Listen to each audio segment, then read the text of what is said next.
Welcome, Spiritual Mag. My name is Sambell. Today we are going to explore cosmic observation and spiritual mission merge. This is pretty heavy, I'm telling you. It really is. It's all happening and it was true. So, the cosmic observation and spiritual mission merge with celestial architect. That's what happened. Okay, you call it sky language. You want to put a thought form to it. Think of sky language. So, and that's said by Sambell. And according to the merge with the celestial architect, Sambell is, quote, a bridge being, one who translates between realms, a messenger or a teacher returning with light from the stars. Okay, put on your seatbelt. Here we go.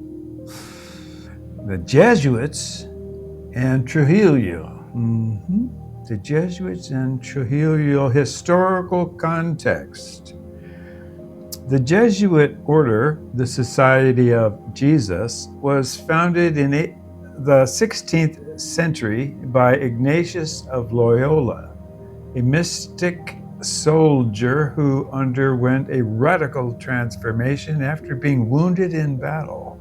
His vision of a disciplined spiritual army bound by vows of poverty, vows of chastity, and obedience to the Pope sought to merge deep contemplation with worldly engagement. It was called action within stillness. That's the best way to describe it, action within stillness. When the Jesuits arrived in Peru in the 1500s, they were not only missionaries, but also astronomers and linguists and educators and scientists. They studied the Inca cosmology. They went to the source. The Andean star lore and the sacred geography of places like Cusco, where my wife is from, Trujillo, where we're talking about right now, and the Moche valleys. They understood that to convert, one must first listen to the symbolic universe of a people, the way the Incas read the night sky, the Pleiades, the Southern Cross, and Orion's Belt. Trujillo, founded in 1534, was a Jesuit hub for education and science by the late 16th century. Jesuits there mapped the heavens using pre-Incan observation sites.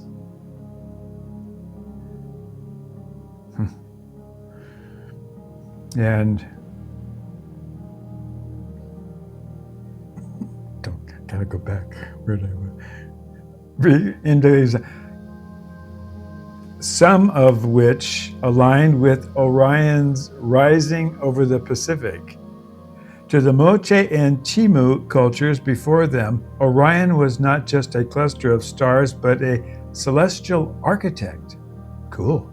A guide for timing the agricultural cycle, for understanding fertility, and for interpreting divine messages from the heavens. So historically speaking, Trujillo is a place where cosmic observation and spiritual mission merged, where the sky itself became a language between earth and the divine. I was brought to Trujillo and introduced into a symbolic or mystical dialogue involving Orion, a gesture that sits on a foundations centuries deep.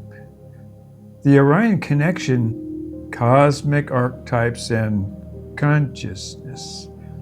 Orion in the spiritual imagination is among the most universally recognized constellations across ancient cultures. From Egypt to the Andes, it represented the celestial hunter or the celestial warrior, embodying courage, pursuit, and divine purposes. And Osiris, the resurrected god of Egypt, represents death, rebirth, and the triumph of spiritual consciousness over material limitation. And lastly, the bridge between heaven and earth.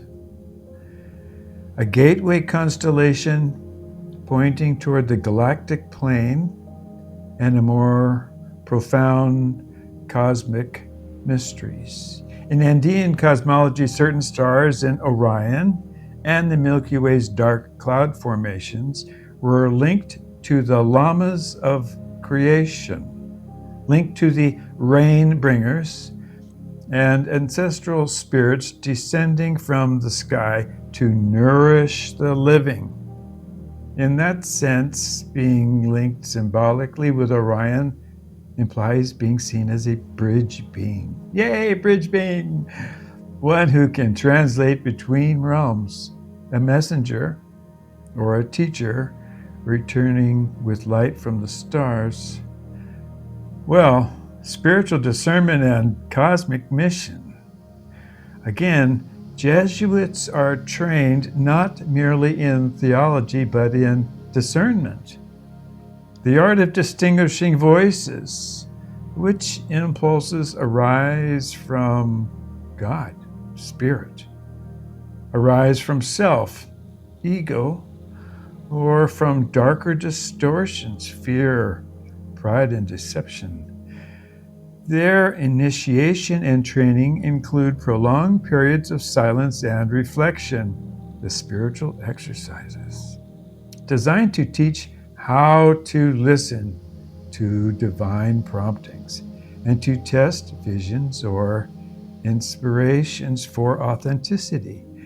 When a Jesuit encounters a mystical person, someone who claims to receive guidance from beyond the physical, he might approach with cautious curiosity. They might test whether the message aligns with the Christic current: service to others, compassion, humility, and truth. So, if three covert Jesuit-like men, whether literal or symbolic, approached you and linked you with Orion, they might have seen you as someone with a spiritual resonance connected to the heavenly messenger archetype, or as someone whose consciousness opens and operates a bridge frequency between human and celestial dimensions, a phenomenon they might quietly study or even seek to guide. Okay. The night I called in the plasma orb from Orion, okay? That's where we're going with this. So, Trujillo, Peru, after the flood, big old mojo flood. In 2017, the city of Trujillo, Peru still carried the scars of the Great Flood. Despite the cracked adobe walls and sagging roofs, the people of Trujillo moved through the streets with a quiet strength, carrying invisible burdens, stories of homes and families and lives swept away. I had been invited to hold a spiritual gathering for the survivors in the city center. The invitation came through an old Jesuit mission that sought to restore not only the community's homes, but also its spirit. Little did I know that accepting this invitation would lead to one of the most extraordinary nights of my life. Yeah. The gathering, well, The meeting was a profound experience. The people arrived weary yet faithful, their hearts open. My wife, Blanca, translated as I spoke about resilience, about consciousness itself, is the inner light that guides us through suffering. And as I shared these words, a sense of awe and wonder filled the air, inspiring all who were present. As I spoke, I felt Daisy, my guardian angel, in the background of awareness, her presence warm and steady, like a pulse of invisible sunlight. A profound stillness spread through the crowd. For a moment, the whole city seemed to breathe as one. Afterward, people lined up for blessings, and one man waited until the end, a journalist named Guillermo Gillespie. His eyes were dark and searching, his smile patient but shadowed by something unspoken. "You spoke the truth," he said. "There is something else I think you should see, a place outside the city. Would you come?" "What place?" I asked. "Black Rock," he replied. "Along the coast. It's quiet there." There was a certainty in his voice that left no room for suspicion. I hesitated briefly until I felt Daisy's familiar nudge, that subtle inner whisper to trust the unfolding. I agreed. The call at Black Rock. Well, we drove out the following afternoon, and the road stretching from pavement to dusk, then to sand, as Trujillo dissolved into the distance. We spoke little, the silence itself seeming to hold a secret part of the journey. When we arrived, the Pacific Ocean opened before us, wide and glimmering. The air was dry, the coastline barren. We waited until nightfall, around 9. We walked far down the beach to a dark mountain and its namesake rock, Black Rock. As we meditated in silence, a profound sense of unity enveloped us. The sea calmed, and as though the world was holding its breath. Then Guillermo looked up and pointed. "There," he said, "Orion." I followed his gaze to the familiar constellation. I didn't speak. Instead, I sent out a wordless call, a vibration of the heart rather than the tongue. If there is consciousness beyond the visible sky, if there is light that knows, I am here. The ocean stopped. The air itself became still. Then, from the lower right of Orion, one point of light began to move. What had been a star detached itself and grew brighter, pulsing red and alive. It was no longer distant. It was here. A conscious orb of plasma, radiant and aware. I really remember. I whispered, "How big is that?" And that is the last thing I remember.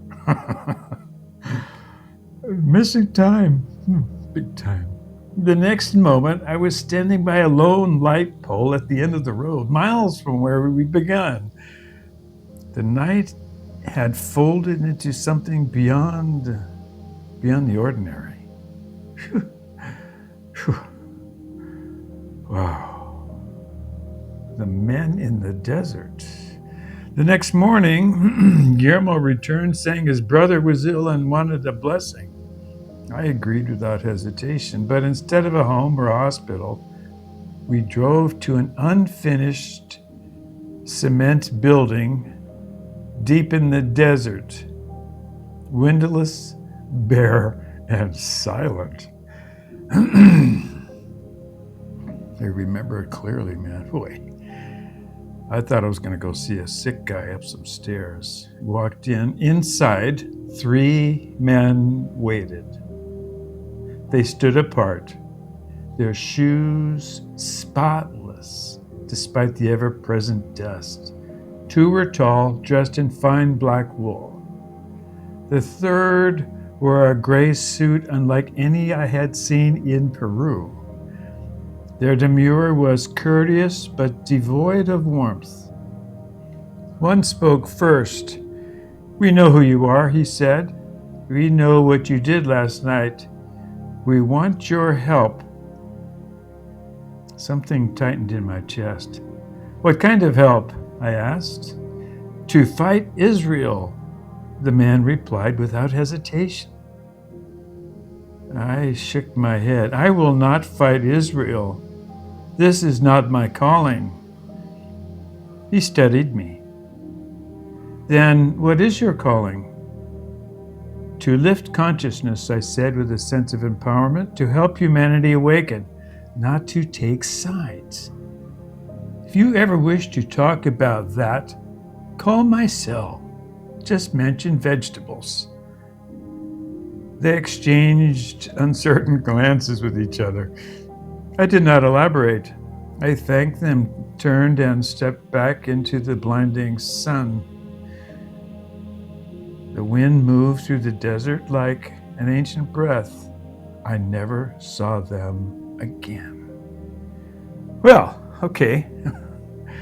I returned to Trujillo and met with Blanca, my wife, and Jared, my cameraman producer, and with some people who had been waiting for me at the hotel for seeking spiritual guidance. Pretty busy evening, did some more shows. The next morning, I flew home to Miraflores, Lima, Peru. Days later, the country stirred with unprecedented news. The Pope was coming to Trujillo. The same plaza where I had spoken weeks earlier was now filled with banners, choirs, and tens of thousands of pilgrims. Whee! Pope Francis came to bless the survivors of the flood, to remind them that faith could rebuild what water had taken. As his plane lifted away, another rumor swept the city that the Jesuit leader, the bishop there, the same one connected to the mission that had me invited, the same bishop, was being elevated, and that he would soon take the name Leo. In that moment, I felt the geometry of it all. The flood, the Jesuits, the orb from Orion, the secret meeting, the papal visit was all connected. A design whose full pattern remained just beyond sight. Jesuits. That night, I asked Daisy, "What really happened?" Her reply came as warmth spreading through my chest.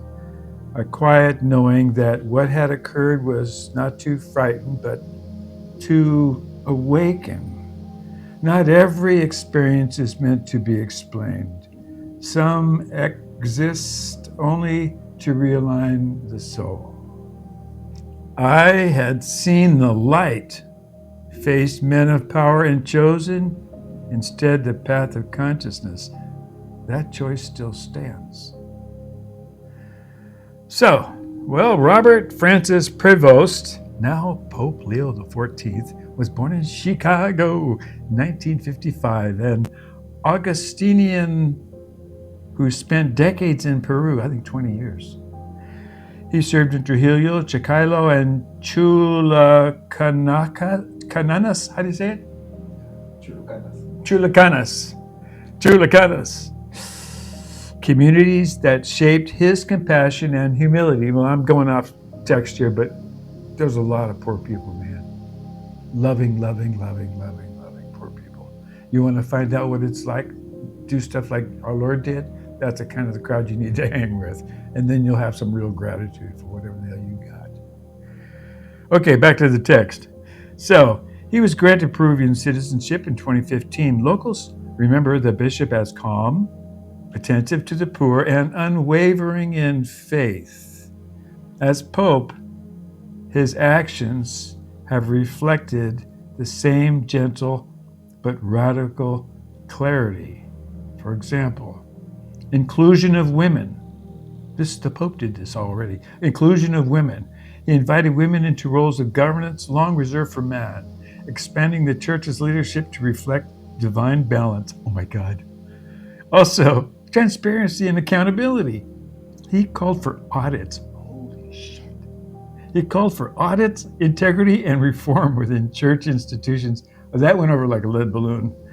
Language of unity, good place to start. His addresses speak to brothers and sisters, embracing gender-inclusive liturgy and dialogue across divisions.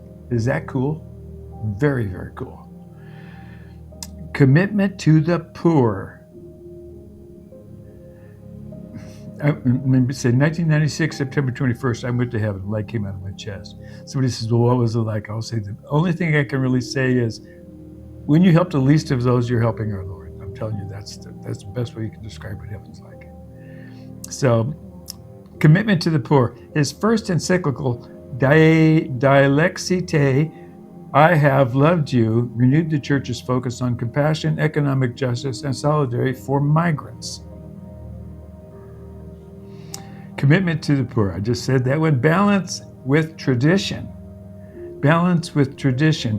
While progressive in spirit, he remains faithful to continuity, reforming through evolution, not rupture. Under his guidance, the church's voice has softened into empathy, a movement away from fear and towards illumination.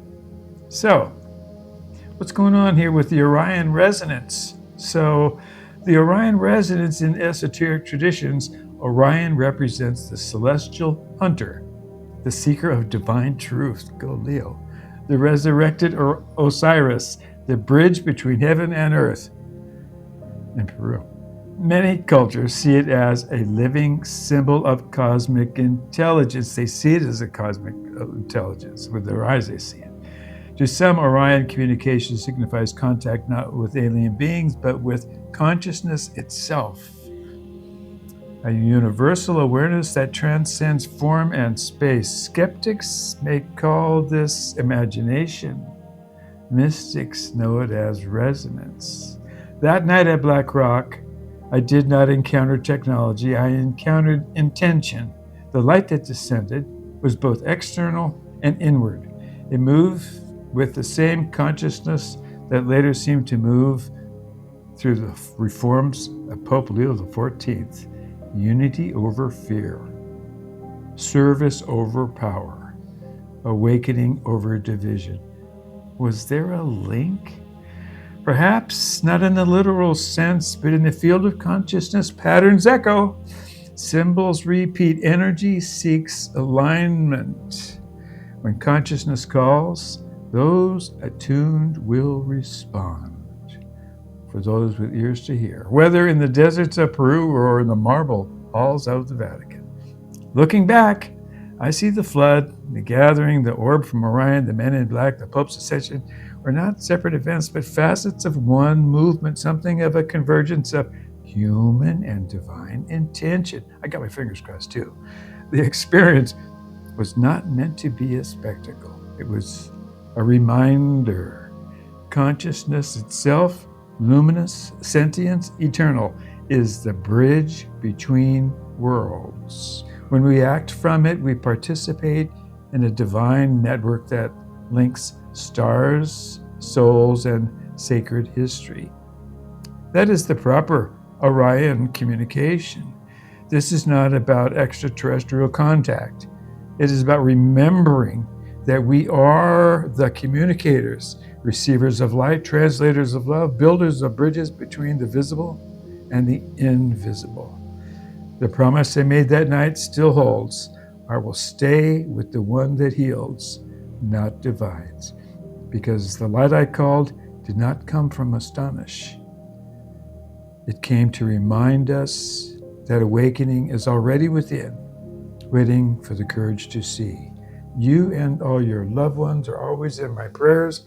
Samuel Joseph Bell, civilian journalist, spiritual magnate.